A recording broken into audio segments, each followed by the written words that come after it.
തെരഞ്ഞെടുപ്പിലേറ്റ കനത്ത പരാജയത്തിന് പിന്നാലെ തിരുവനന്തപുരത്തെത്തിയ പിണറായി വിജയന്റെ കാർ യാത്രയും വിവാദത്തിൽ. ഗതാഗത നിയമലംഘനത്തിന് മോട്ടോർ വാഹന വകുപ്പ് 18 തവണ നോട്ടീസ് നൽകിയ വാഹനത്തിലായിരുന്നു പിണറായിയുടെ വിവാദ യാത്ര. കഴിഞ്ഞ ദിവസം കണ്ണൂരിൽ നിന്ന് വിമാനമാർഗം തലസ്ഥാനത്തെത്തിയ പിണറായി വിജയൻ പാർട്ടി സെക്രട്ടറിയുടെ പേരിലുള്ള വാഹനത്തിലാണ് ക്ലിഫ് ഹൗസിലേക്ക് പോയത്. ഒന്നാം നമ്പർ കാറും എസ്കോട്ടും അടക്കമുള്ള ആളും പരിവാരങ്ങളും ഒഴിവാക്കിയായിരുന്നു പിണറായി വിജയൻ AKG സെന്ററിൽ നിന്ന് തിരുവനന്തപുരം വിമാനത്താവളത്തിലേക്ക് വാഹനം വരുത്തിച്ചത്.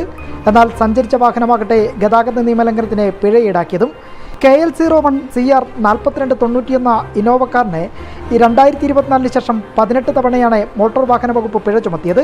പാർട്ടി സെക്രട്ടറിയുടെ പേരിലുള്ള വാഹനമായതിനാൽ AKG സെന്ററിലേക്കായിരുന്നു പിഴച്ചലാനുകൾ മോട്ടോർ വാഹന വകുപ്പ് അയച്ചിരുന്നത്. പക്ഷേ ഇതിൽ ഒന്നിൽ പോലും പിഴയടച്ചില്ലെന്നുള്ളതാണ് മോട്ടോർ വാഹന വകുപ്പിന്റെ ഓൺലൈൻ സൈറ്റുകളിൽ നിന്ന് പോലും ലഭ്യമാകുന്ന വിവരം.